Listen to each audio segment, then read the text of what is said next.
चलिए दोस्तों, कहानी शुरू करते हैं। मैं टांग पर टांग जमाए बैठा था। मेरी आंखें कहीं दूर शून्य में खोई हुई थीं। एक हाथ में सिगरेट दबी हुई थी, जिसकी राख धीरे धीरे मेरे हाथों पर गिर रही थी। पर मैं अपनी सोचों में इतना डूबा हुआ था कि उस जलन का एहसास भी नहीं हो रहा था। दूर कहीं सूरज डूब रहा था और उसी के साथ शाम की उदासी मेरे मन पर गहरी छाया बना रही थी। इस उदासी में डूबा मैं और भी अकेला महसूस कर रहा था। मेरे सामने लैपटॉप खुला पड़ा था, जिसमें एक लड़की की तस्वीर चमक रही थी। तस्वीर में वो लड़की बेहद दुखी दिख रही थी। हालांकि उसकी उम्र की लड़कियों के चेहरे पर जहां खुशी की चमक होनी चाहिए, वहां इस लड़की के चेहरे पर गहरी उदासी और दर्द बसा हुआ था, जैसे दुनिया की सारी परेशानियां उसी के हिस्से में आ गई हों। मेरी नज़रें उस लड़की की तस्वीर पर जमी रहीं, लेकिन मेरे दिल में उस लड़की के लिए कोई दया नहीं थी, बल्कि इसके उलट मैं उसे मोहब्बत के बजाय नफरत भरी नज़रों से देख रहा था। उस लड़की को इस बात की भनक भी नहीं थी कि कहीं दुनिया में कोई ऐसा इंसान है जो उसे इतनी गहरी नफरत से देखता है, उसे बर्बाद करने की चाह रखता है। वो तो बस अपने ही दुखों में खोई बेपरवाह अपनी ज़िंदगी बिता रही थी। मैं अचानक अपने ख्यालों से बाहर निकला जब मैंने किसी के कदमों की आहट सुनी। सामने मेरा वफादार नौकर राजू खड़ा था। मैंने झट से लैपटॉप बंद किया और अपनी कुर्सी पर पीछे मुड़कर बैठ गया। तभी मुझे सिगरेट की जलन का एहसास हुआ, जो मेरी उंगलियों तक पहुंच चुकी थी। मैंने जल्दी से सिगरेट को एस्ट्रे में फेंक दिया और राजू की ओर देखने लगा। बोलो राजू, क्या खबर लेकर आए हो? राजू ने सिर झुकाकर जवाब दिया, सर मैंने सब पता करवा लिया है। उस मोहल्ले में जाकर मैंने सारी जानकारी जुटा ली है जहां आपने मुझे भेजा था। उस लड़की की कल शादी है। मेरे चेहरे पर एक नफरत भरी मुस्कान फैल गई थी और मेरी हंसी के ठहाके पूरे कमरे में गूंजने लगे थे। मैंने कहा, राजू, मुझे वो लड़की ठीक उसकी बारात वाले दिन अपने दिल्ली वाले फ्लैट पर चाहिए। राजू सिर झुकाए खड़ा था और धीरे से बोला, साहब अगर आप कहें तो अभी इसी वक्त उसे आपके कदमों में लाकर रख दूं। मेरा गुस्सा इस कदर उफान पर था कि मेरी मुट्ठियां भीग चुकी थीं, माथे पर पसीने की बूंदें थीं और मेरे शरीर की नसें गुस्से के मारे उभर रही थीं। नहीं राजू, अभी नहीं। मेरी आवाज़ ठंडी मगर तीखी थी। जब वो ठीक अपनी बारात के दिन मेरी कैद में आएगी, तब देखना, तब उसके बाप की जो हालत होगी वो देखने लायक होगी। मैं उसके बाप से ऐसा बदला लूँगा कि वो सारी उम्र याद रखेगा। मैं उसे भरी महफिल में रुस्वा करना चाहता हूँ। इसीलिए उस लड़की अंशिका को बारात से पहले परसों मेरे फ्लैट पर पहुँचा देना। बाकी आगे क्या होगा मैं देख लूँगा। बारात के दिन लड़की जब घर से गायब हो जाती है तो बाप की इज्जत की धज्जियाँ उड़ जाती हैं, और मैं यही तो चाहता हूँ कि अंशिका का बाप सबसे अपना मुंह छिपाता फिरे। जब उसके बाप को पता चलेगा उसकी इज्जत को कैसे नीलाम किया जा रहा है, तब वो समझेगा कि इज्जत का तमाशा क्या होता है। कुछ याद करके मेरा चेहरा सर्द पड़ चुका था। मेरा जबड़ा गुस्से से कस चुका था। अतीत के पुराने जख्म टीस मारने लगे थे। राजू ने मेरी बात पर सिर हिलाया। मैंने वार्निंग देते हुए राजू से कहा, देखो राजू, इस काम में कोई भी गलती नहीं होनी चाहिए। ठीक शादी से पहले वो लड़की मेरे फ्लैट पर होनी चाहिए। अगर जरा भी चूक हुई तो मेरा सारा गुस्सा तुम पर निकलेगा, और तुम मेरे गुस्से को जानते हो ना। राजू के चेहरे पर डर की लकीरें उभर आईं और उसने जल्दी से कहा, नहीं साहब, गलती नहीं होगी। वो लड़की ठीक अपनी बारात वाले दिन शादी से पहले आपके फ्लैट पर पहुंचा दी जाएगी। आप फिक्र मत करें। राजू मुझे यकीन दिलाकर चलने लगा, लेकिन जैसे ही वो दरवाजे तक पहुंचा, मैंने उसे फिर से रोका। मैंने कहा, हाँ और सुनो, उस लड़की को कोई नुकसान नहीं होना चाहिए। राजू ने हैरान होकर मेरी ओर देखा। वो इंसान जो इस लड़की को उसकी शादी के दिन अगवा करने का प्लान बना चुका था, और अब ये कह रहा था कि उसे कोई नुकसान नहीं पहुंचना चाहिए। राजू को यह विरोधाभासी रवैया समझ नहीं आया था। वो बस कुछ पल खामोशी से मुझे देखता रहा। मैं उससे नज़रें चुरा गया था। फिर राजू बिना कुछ कहे चला गया, क्योंकि वो मेरे गुस्से से अच्छी तरह जानकार था। उसे जाकर बहुत सारे काम निपटाने थे। अंशिका पर नज़र रखनी थी और अपनी शादी से ठीक पहले अंशिका को उठाकर मेरे फ्लैट पर पहुंचाना था। मैंने दोबारा से अपना लैपटॉप खोल लिया, लेकिन इस बार स्क्रीन पर उस लड़की की तस्वीर नहीं, बल्कि मेरी माँ की तस्वीर थी। मेरे चेहरे पर दुख और दर्द साफ झलकने लगा था। मेरी आंखें लाल हो गई थीं। कुछ देर पहले जो मेरा चेहरा पूरी तरह सामान्य था, अब उस पर दुख के गहरे बादल मंडरा रहे थे। कुछ पल तक मैं अपनी माँ की तस्वीरों को देखता रहा। धीरे धीरे अतीत की गहराइयों में डूबता चला गया। मैंने अपनी आंखों के सामने अपनी माँ को मरते देखा था और उनकी लाश के पास बैठकर मैं घंटों रोया था। मेरे आंसू पोंछने वाला कोई नहीं था। अतीत की पीड़ा इतनी गहरी थी कि मैं अचानक अपने ख्यालों से बाहर आ गया। मेरा दिल तेजी से धड़कने लगा था और माथे पर पसीने की बूंदें चमकने लगी थीं। पापा, मैं आपको बता रही हूँ, अगर आपने मुझ पर ज़बरदस्ती की तो मैं खुद को ख़त्म कर लूँगी। मैं हरगिज़ ये शादी नहीं करूँगी। अंशिका ने बहुत हिम्मत जुटाकर अपने बाप के सामने खड़े होकर ये बात कही थी। उसकी शादी में अब बस 2 दिन रह गए थे, लेकिन उसका बाप उसकी एक भी बात नहीं सुन रहा था। तेरा दिमाग ख़राब हो गया है? शादी में बस 2 दिन बचे हैं और तू इनकार कर रही है? उसके बाप ने उस पर बुरी तरह से चिल्लाया। वो इतने दिनों से अंशिका की बातें सह रहा था, मगर अब वो उसके सामने आकर खड़ी हो गई थी। उसे अंशिका से इतनी हिम्मत की उम्मीद नहीं थी। वो तो कभी उसके सामने बोलने की हिम्मत भी नहीं करती थी, बल्कि उसे देखते ही डर से कांप जाती थी। और आज वो उसके सामने खड़े होकर शादी से इनकार कर रही थी। अंशिका की आंखों में आंसू आ गए। कहने लगी, पापा, मैं आपकी सगी बेटी हूँ। कोई दुश्मन की बेटी के साथ भी ऐसा सलूक नहीं करता जैसा आप मेरे साथ कर रहे हैं। उसकी आंखों में आंसू आ गए थे, जैसे उसके गले में कुछ फंस गया हो। उसके बाप ने तेज नज़रों से अपनी बेटी को घूरा और कहा, मैं कोई अनोखा काम नहीं कर रहा। सारी दुनिया में बाप अपनी बेटियों की शादी करवाते हैं। भगवान का धन्यवाद कर कि तेरी शादी इतने अच्छे घर में हो रही है। बिना दहेज के ही वो तुझे अपनी पत्नी बना रहा है। दौलत में खेलेगी, राज करेगी, राज। अंशिका ने तड़पकर अपने बाप की तरफ देखा और कांपते हुए बोली, पापा, ये शादी नहीं है। आपने मुझे पन्ना लाल के हाथों बेच दिया है। फिर भला वो आपसे दहेज क्यों लेता? बल्कि आप तो अपनी सगी बेटी के बदले पन्ना लाल से पैसे ले रहे हैं। ये कहते कहते अंशिका की आंखों से आंसू गिरने लगे। वो सोच भी नहीं सकती थी कि एक दिन उसका बाप उसके साथ ऐसा सलूक भी करेगा। मैं कौन सा तेरे साथ जुल्म कर रहा हूँ? तेरी शादी ही तो कर रहा हूँ, और अगर बदले में मुझे कुछ पैसे मिल रहे हैं तो इसमें बुराई क्या है? उसके बाप ने गुस्से से उसकी ओर देखते हुए कहा, और बकवास बंद कर, मर्द की उम्र नहीं देखी जाती। इस बार अंशिका को गुस्सा आ गया। वो खड़ी हो गई और बोली, पापा, मैं कानून का सहारा लूँगी।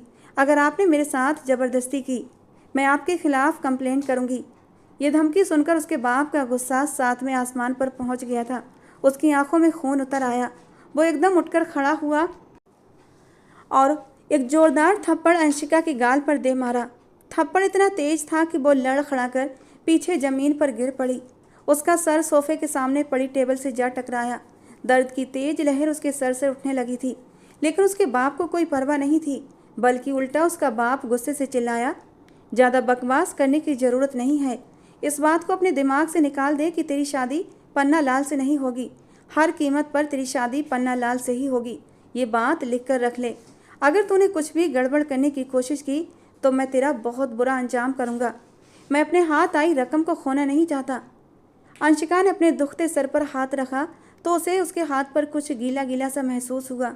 जहाँ चोट लगी थी वहाँ से खून बहने लगा था, लेकिन अंशिका को चोट के दर्द की कोई परवाह नहीं थी। आगे उसकी ज़िंदगी में जो दर्द, जो जिल्लत आने वाली थी, वही सोच कर उसकी जान निकल रही थी। अंशिका हैरत से अपने सगे बाप को देख रही थी।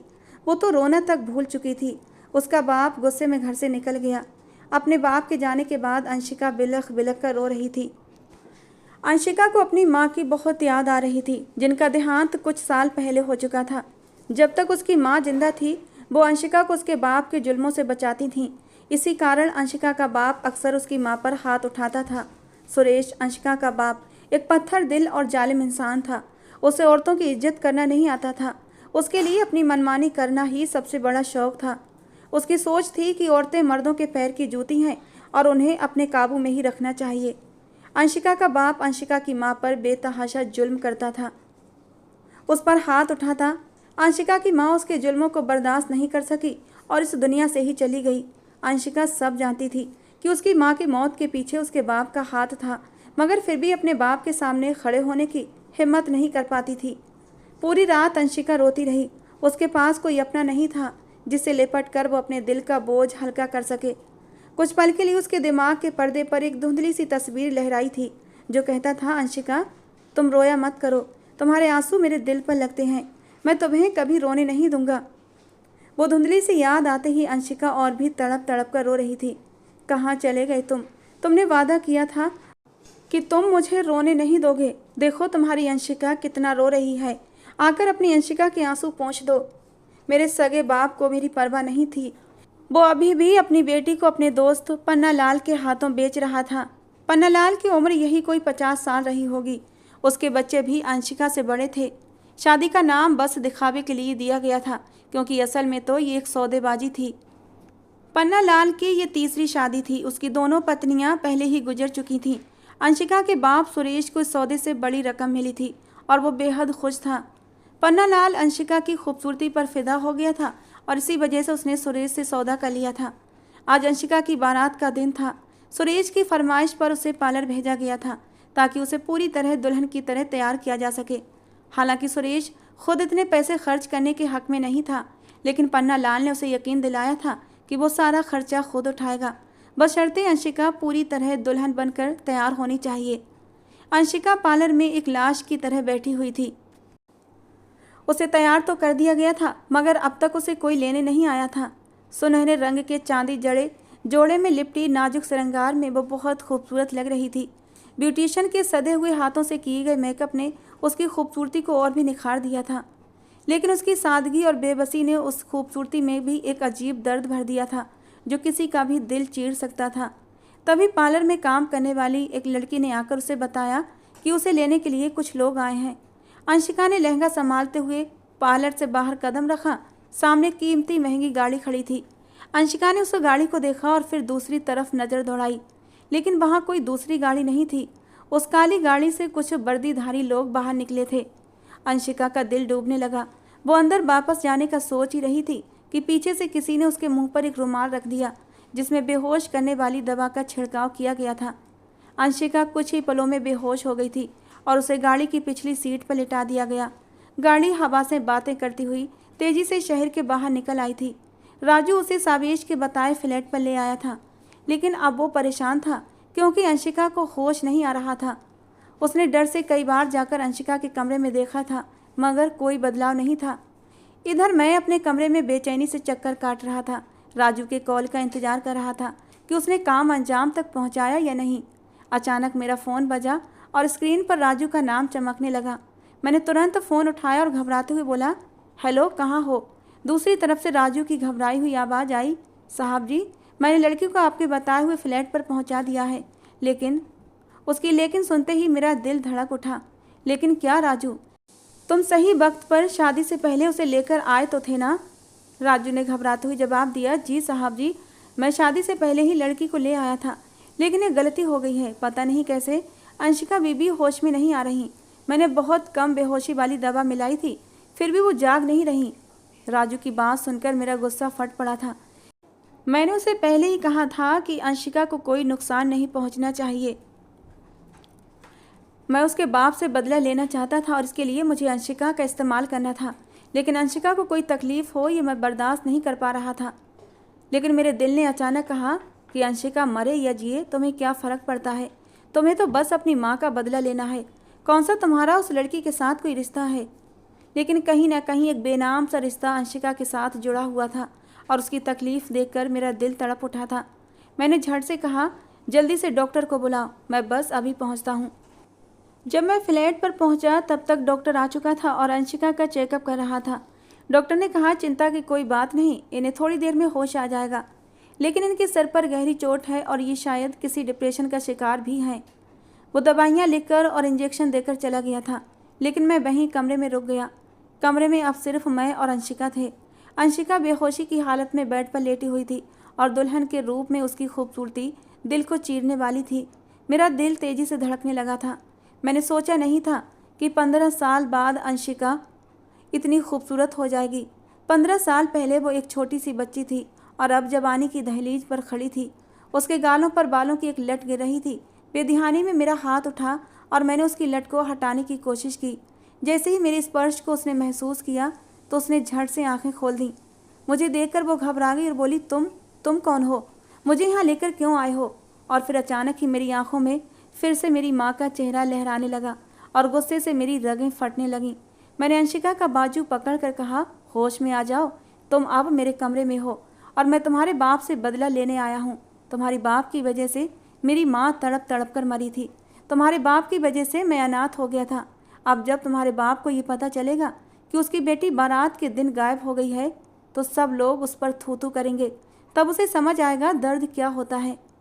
मैंने और भी गुस्से से कहा, लेकिन नहीं, मैं तुम्हारे बाप को सिर्फ इतना ही दर्द नहीं दूंगा, मैं तुम्हें हासिल करूंगा, तुम्हारी खूबसूरती का रस चखूंगा, फिर तुम्हें उसके सामने फेंक दूंगा ताकि वो देखे कि उसकी इज्जत मेरे कदमों तले रौंदी जा चुकी है।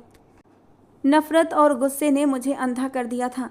मैंने झटके से खींचकर अंशिका को अपने करीब किया था। उसकी बदन की खुशबू में मैं मदहोश होने लगा था। मेरे दिलो दिमाग पर इस कदर गुस्सा और बदले की आग सवार थी कि मुझे कुछ भी दिखाई नहीं दे रहा था। मेरे लब अंशिका की गर्दन को छूने लगे थे कि तभी अंशिका की आंखों से आंसू बहकर मेरे गालों को छूने लगे। मेरे अंदर कहीं एक आवाज़ उठी, अंशिका मत रो, तुम्हारे आंसू मुझे दिल पर लगते हैं। लेकिन मैं अपने बदले की आग में इतना अंधा हो चुका था कि मैं कुछ भी सुन नहीं पा रहा था। मैंने एक झटके से उसे छोड़ दिया। अंशिका हैरान होकर मुझे देख रही थी। उसने अपने आंसू पोंछते हुए दीवार का सहारा लिया और बोली, कौन हो तुम? क्यों मेरी इज्जत ख़राब करना चाहते हो? शायद अंशिका ने मुझे पहचाना नहीं था। पहचानती भी कैसे? उस वक्त वो सिर्फ 8 साल की बच्ची थी और मैं 15 साल का था। आज भी नफ़रत और बदले की आग ने मेरे अंदर ऐसी खाई पैदा कर दी थी कि मुझे कुछ भी दिखाई नहीं दे रहा था। जिस रूप में अंशिका मेरे सामने खड़ी थी, मेरी नज़रें खुद ब खुद झुक गई थी। मेरे गुस्से और जुनून का निशाना बनकर अंशिका की हालत ख़राब थी। उसका दुपट्टा नीचे गिर चुका था, ब्लाउज की डोरियां भी टूट चुकी थीं। मैंने अपने कंधे से चादर उतारी और धीरे से उसके कंधों पर डाल दी। फिर उसके बाद बिना कुछ कहे मैं कमरे से बाहर चला आया था। बाहर आकर मैंने अपना सर अपने हाथों में थाम लिया था। ये मैं क्या करने जा रहा था? अंशिका को बर्बाद करने जा रहा था। उस अंशिका को जो मेरे दिल की धड़कन थी, जिसके बिना मेरी ज़िंदगी अधूरी थी। मैं कैसे उसकी आंखों में आंसू ले आया? अपनी माँ की बदले की आग में मैं इतना अंधा हो गया था कि मैं कुछ भी देख नहीं पा रहा था। मैं फिर से धीरे धीरे अतीत में डूबने लगा था। हमारा संबंध एक छोटे से गांव से था जहां मेरे पापा जमींदार थे। हमारे घर में किसी चीज़ की कमी नहीं थी। मैं अपने माँ बाप का इकलौता बेटा था और वो मुझसे बहुत प्यार करते थे। हमारे घर में खुशियाँ ही खुशियाँ थीं। लेकिन तभी मेरे पापा की दोस्ती सुरेश अंकल से हो गई। सुरेश अंकल की एक ही बेटी थी, अंशिका। उस समय वो सिर्फ 7 साल की थी। सुरेश अंकल का हमारे घर आना जाना शुरू हो गया था और कभी कभी अंशिका भी उनके साथ आती थी। मुझे वो छोटी सी प्यारी सी जापानी गुड़िया जैसी मासूम बच्ची बहुत अच्छी लगती थी। मैं उसके साथ खेलता, उसे अपनी सारी पसंदीदा चीज़ें दे देता। लेकिन अंशिका का बाप बहुत ही कठोर इंसान था। वो उस छोटी सी बच्ची पर भी हाथ उठा देता था। जब भी अंशिका रोती तो वो मेरे पास आ जाती। उसकी आंखों में आए आंसू मुझे अंदर से तोड़ देते थे। मैं उसके आंसू पोंछता और उसका हाथ पकड़कर उससे वादा करता, अंशिका, मुझे बड़ा हो जाने दो, मैं तुम्हारी आंखों में कभी आंसू नहीं आने दूंगा, तुम्हें हर खुशी दूंगा। उस समय मैं 14 साल का था। अंशिका से किए हुए वादे मैं यूं ही नहीं कर रहा था। अंशिका मुझे अच्छी लगने लगी थी। मैंने सोच लिया था कि बड़े होने के बाद भी मैं अंशिका का साथ नहीं छोड़ूंगा। उस वक्त मेरे दिल में सच्चाई थी। मैं जो वादे कर रहा था वो वादे झूठे नहीं थे। अंशिका मेरे लिए सिर्फ एक दोस्त नहीं बल्कि मेरी पहली मोहब्बत थी। वो मेरे दिल में बसने लगी थी और मैं उसे हमेशा अपनी ज़िंदगी में रखना चाहता था। लेकिन मुझे नहीं पता था कि मेरी ज़िंदगी में जल्द ही एक तूफ़ान आने वाला था। सुरेश अंकल की नज़र मेरी माँ पर पड़ चुकी थी। वो अपने गंदे इरादों को अंजाम देने की कोशिश करने लगा। वो बहाने बहाने से हमारे घर आता और मेरी माँ भी उसकी बुरी नज़रों को समझ चुकी थी, इसीलिए वो उससे दूर दूर रहने की कोशिश करती। फिर एक दिन जब मैं और पापा किसी काम से बाहर गए हुए थे, सुरेश अंकल ने मौके का फ़ायदा उठाया और वो हमारे घर में ज़बरदस्ती घुस आया। उसने मेरी माँ के साथ गलत करने की कोशिश की, लेकिन इससे पहले कि वो अपने नापाक इरादों में कामयाब हो पाता, मैं और पापा घर आ गए थे। जब हम अंदर दाखिल हुए तो जो मंजर हमने देखा उससे हमारे होश उड़ गए थे। मेरे पापा ने सुरेश को मेरी माँ से अलग किया और गुस्से में उसे बेतहाशा पीटने लगे। सुरेश ने कहा, ये झूठ है, मुझे मारने से क्या फ़ायदा होगा, गलती तुम्हारी बीवी की है, इसी ने मुझे घर पर बुलाया था ये कहकर कि घर पर कोई नहीं है, तुम्हारी बीवी ही मुझ पर डोरे डाल रही है। मेरे बाप ने सुरेश की बातों पर यकीन कर लिया और मेरी माँ को ही गलत ठहरा दिया। उस रात मेरे बाप ने गुस्से में आकर मेरी माँ को बहुत मारा। मेरी माँ सफाइयाँ देती रहीं पर मेरे बाप ने उसकी एक भी बात ना सुनी। गुस्से में उन्होंने मेरी माँ को ज़ोर से धक्का दिया और वो दीवार से जा टकराईं। चोट इतनी गहरी थी कि उस रात वो अपनी जान की बाजी हार गईं। जब मेरे पिता को एहसास हुआ कि उन्होंने ये क्या कर दिया है तो वो हड़बड़ा गए। वो रोए पछताए पर तब तक सब कुछ ख़त्म हो चुका था। गलती में उन्होंने अपना घर बर्बाद कर लिया था, अपनी ही पत्नी की जान ले ली थी। जब उनका दिमाग थोड़ा शांत हुआ तो वो घर से फरार हो गए। उस रात मैं अपनी माँ के पास बैठकर फूट फूट कर रोया था। मेरी माँ ने मेरी आंखों के सामने दम तोड़ा था। उसी वक्त मैंने फैसला किया था कि मैं सुरेश से बदला लेकर रहूँगा। मेरे बाप को पुलिस ने पकड़ लिया और जेल में डाल दिया, लेकिन वो अपना दिमागी संतुलन खो बैठे थे और जेल में ही उनकी मौत हो गई। मैं अनाथ हो गया था, लेकिन मुझे जिंदा रहना था, खुद को संभालना था, अपनी माँ और अपने बाप का बदला लेना था। छोटी सी उम्र में ही मैंने सारी जिम्मेदारियाँ संभाल ली थीं। गांव की ज़मीन और मकान बेचकर मैं शहर आ गया और एक पार्टनर के साथ मिलकर अपना बिजनेस शुरू कर दिया। मैं सिर्फ 16 साल का था, लेकिन मेरी सोच वक्त से बहुत आगे चलने लगी थी। इतनी छोटी सी उम्र में ही मैंने खुद को साबित कर लिया था। आज मेरे पास दौलत की कोई कमी नहीं थी, लेकिन एक चीज़ अभी बाकी थी, माँ का बदला। इसलिए मैंने सोचा कि उसकी बेटी की इज्जत को तार तार करके सुरेश को नीचा दिखाऊं, उसे एहसास दिलाऊं कि जब किसी की इज्जत छीन ली जाती है तो उसे कैसा दर्द होता है। मैंने अंशिका को शादी से ठीक एक दिन पहले उठा लिया था, लेकिन जब मैं उसके करीब गया और उसकी आंखों में आंसू देखे तो मेरा दिल तड़प उठा। 15 साल पहले की वो मोहब्बत फिर से जाग उठी। मैं दोबारा अंशिका के कमरे में नहीं गया। उसे मैंने 2 दिन तक कमरे में बंद रखा। नौकरानी ही उसे खाना दे रही थी। मैं उसके सामने जाकर खुद को कमज़ोर साबित नहीं करना चाहता था। तीसरे दिन नौकरानी ने आकर बताया कि अंशिका बीबी को बहुत तेज़ बुखार है, वो दर्द और बुखार से तड़प रही हैं। उसकी तकलीफ़ का सुनकर मेरा दिल बेचैन हो गया था। मैं कमरे में जाना चाहता था, लेकिन मैं खुद को रोक रहा था। मैं नहीं चाहता था कि मेरे दिल में उसके लिए कोई भावनाएं पैदा हों, क्योंकि वो मुझे मेरे मकसद से भटका सकती थी। मैंने खुद को तैयार कर लिया अंशिका को बर्बाद करने के लिए। मुझे सुरेश को सबक सिखाना ही था और अंशिका ही वो जरिया थी, मगर मेरे दिल में उसके लिए जज्बात पनपने लगे थे, तो मैं उससे कैसे बदला लेता। नौकरानी मेरे सामने खड़ी थी और मेरे जवाब का इंतजार कर रही थी। मैंने गुस्से से कहा, खड़ी क्या हो, अगर बुखार है तो आने दो, वो कोई मेहमान नहीं है कि जिसके लिए मैं डॉक्टरों की लाइन लगाऊं। ये सुनकर नौकरानी किचन में चली गई थी और मैं बेचैनी से कमरे में टहलने लगा, लेकिन न जाने कैसे मेरे कदम खुद ब खुद अंशिका के कमरे की तरफ बढ़ने लगे। मैंने हल्के से दरवाज़ा खोला तो देखा अंशिका बिस्तर पर चादर में लिपटी पड़ी थी। बुखार की वजह से उसका चेहरा लाल हो रहा था। मैंने धीरे से उसके माथे पर अपना हाथ रखा तो उसका माथा तप रहा था। मैं घबरा गया। बुखार में वो हल्के हल्के करा रही थी। बिना देरी किए मैंने डॉक्टर को फ़ोन किया। डॉक्टर ने आकर दवाइयाँ और इंजेक्शन वगैरह दिए, लेकिन मैं वहीं रुका रहा। मैं उसके माथे पर पट्टियाँ रखने लगा। जो कुछ भी मैं कर रहा था वो सब बेख्याली में कर रहा था। इस वक्त मेरे सामने बस अंशिका की तकलीफ़ थी। जब उसका बुखार थोड़ा कम हुआ तो उसने धीरे से आंखें खोली। मुझे देखकर वो फिर से डर गई। कांपती हुई आवाज़ में बोली, तुम मेरे पास क्यों आए हो? जाओ यहाँ से। देखो, मेरे साथ कुछ गलत मत करना।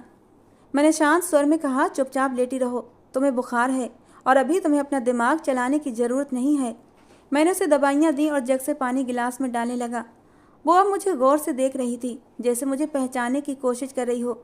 फिर अचानक उसने पूछा, तुम कौन हो? वो बेड से उठकर एकदम मेरे सामने आ गई थी। मेरे हाथ से जग और गिलास लेकर साइड टेबल पर रख दिया। वो मुझे गौर से देखने लगी। शायद वो मुझे पहचान चुकी थी। मैंने नज़रें चुराते हुए कहा, जो तुम सोच रही हो मैं वही हूँ। मेरी बात सुनकर उसके चेहरे का रंग उड़ गया। अचानक ही वो मेरे सीने से लगकर फूट फूट कर रोने लगी। मैं इस अचानक हमले के लिए तैयार नहीं था।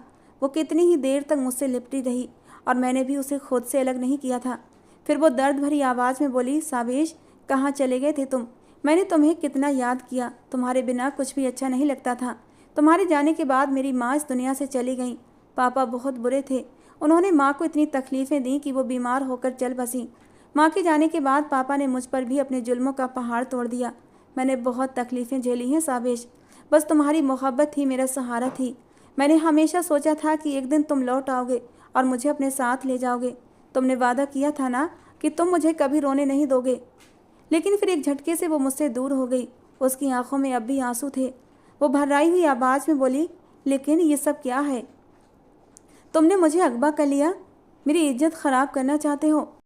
आखिर क्यों मुझे तकलीफ़ देना चाहते हो? क्यों मेरे बाप को बर्बाद करना चाहते हो? मैंने अंशिका के कंधों को पकड़ते हुए कहा, अंशिका, तुम्हारा बाप मेरी माँ का कातिल है। बस इसी वजह से मैं तुमसे बदला लेना चाहता था। मैंने उसे पूरी कहानी सुना दी। अंशिका ने सुनकर गहरी सांस ली और फिर दर्द भरे शब्दों में कहा, साबिश, तुम मुझसे बदला लेकर क्या हासिल करोगे? मेरे बाप को कोई फ़र्क नहीं पड़ेगा। वो एक बेगैरत और एक निर्दयी इंसान है। मुझे बर्बाद करके तुम उसे नीचा दिखाना चाहते हो। हालांकि उसे तो मेरी परवाह ही नहीं है, उसे कोई फ़र्क नहीं पड़ेगा। वो मेरा सौदा कर चुका है। मुझे बेचते हुए उसके हाथ नहीं कांपे, उसके दिल में जरा भी शर्म नहीं आई। तो तुम मेरी इज्जत ख़राब कर दोगे तब भी उस पर कोई असर नहीं होगा। वो बेगैरत हो गया है। उसने मेरा सौदा एक 50 साल के आदमी से कर दिया है, जिसके बदले उसे 10 लाख रुपये मिलेंगे। मैंने ये साल बहुत ही रो रो कर दुखों में काटे हैं, सिर्फ तुम्हारे सहारे साबेश। और मैं हैरत से अंशिका को देख रहा था। ये लड़की तो पहले ही इतने दुखों में ज़िंदगी गुजार रही थी और मैंने उसे पिछले 3 दिन से कितनी तकलीफ़ों में रखा था। मेरा दिल उसके आंसुओं में पिघलने लगा था। मैं अब और अंशिका को रोते हुए नहीं देख सकता था। मैं कमरे से निकलता चला गया। मैंने अंशिका के बाप को फ़ोन लगाया कि अंशिका मेरे पास है। कुछ ही देर बाद अंशिका का बाप मेरे पास पहुंच चुका था और जब मैंने उसे अपनी पहचान बताई तो वो हक्का बक्का रह गया। कहने लगा, तुम्हारी हिम्मत कैसे हुई मेरी बेटी को अगवा करने की? मैं पुलिस के पास जाऊंगा, तुम्हारे खिलाफ़ कंप्लेंट करूंगा। सुरेश की धमकी पर मेरा खून खौल उठा। 15 साल पहले के मंजर मेरी आंखों में घूमने लगे। मैंने आगे बढ़कर सुरेश का गिरेबान पकड़ लिया और उसे बेतहाशा मारना शुरू कर दिया। अंशिका बीच में न आती तो शायद मैं उसे जान से मार देता। सुरेश ने अपनी बेटी का हाथ पकड़ा और कहने लगा कि मैं अपनी बेटी को लेकर जा रहा हूँ, हिम्मत है तो रोक कर दिखाओ। ये कहकर सुरेश ने अंशिका का हाथ पकड़ा और उसे ले जाने लगा। अंशिका ने तड़प कर मेरी तरफ देखा। साबेश, मुझे बचा लो, मैं अपने बाप के साथ जाना नहीं चाहती। ये फिर से मेरा सौदा उस बूढ़े पन्ना लाल से कर देगा। मैं घुट घुट कर ज़िंदगी नहीं गुजार सकती। मैं मर जाऊंगी लेकिन उस बूढ़े आदमी से शादी नहीं करूंगी। अंशिका रो रो कर मुझसे फरियाद कर रही थी और मैं अंशिका को दूर जाते देख रहा था, जैसे मेरा दिल भी कोई मेरे सीने से निकाल रहा था। कि तभी आगे बढ़कर मैंने अंशिका का हाथ पकड़ लिया और एक झटके से सुरेश के हाथ से उसका हाथ छुड़ाया। अपने आदमियों से कहकर मैंने सुरेश को घर से बाहर निकलवा दिया। वो चीखता चिल्लाता धमकी देता चला गया। मैंने अंशिका के आंसू साफ किए, उसे अपने आप में समेट लिया। अंशिका भी सिसकते हुए मेरे सीने से लगी रो रही थी। अगले ही दिन मैंने शादी का इंतजाम कर लिया था। मैं अंशिका से शादी करके उसकी ज़िंदगी में खुशियों के रंग भरना चाहता था और आज अंशिका मेरे कमरे में मेरी दुल्हन बनी बैठी थी। मेरे दिल से सारे दुख और सारे बदले की आग ख़त्म हो चुकी थी। अब सिर्फ़ और सिर्फ अंशिका की मोहब्बत थी। अंशिका की मोहब्बत ने मुझे अंदर से सुकून दिया था और मैं सब कुछ भूल गया था। जब मैंने अंशिका को मुँह दिखाई की अंगूठी पहनाई तो वो मेरे सीने से लग गई। कहने लगी, साबेश, मुझे छोड़कर मत जाना। मैंने ज़िंदगी में बहुत दुख देखे हैं, अब और कोई दुख झेल नहीं सकती।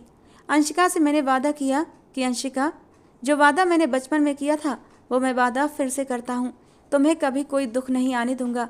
ये कहकर मैंने अंशिका के माथे को चूम लिया था। अंशिका ने खुशी खुशी खुद को मेरे हवाले कर दिया था और आज हमारी मोहब्बत के साए में रात धीरे धीरे पिघलती जा रही थी। दोस्तों, आज की कहानी थी अंशिका और साबेश के नाम। आपको कैसी लगी ज़रूर बताना। पसंद आई हो तो प्लीज़ लाइक करना। रोज़ एक नई कहानी सुनने के लिए हमारे चैनल को भी सब्सक्राइब करना। मिलते हैं दोस्तों अगली किसी नई कहानी के साथ।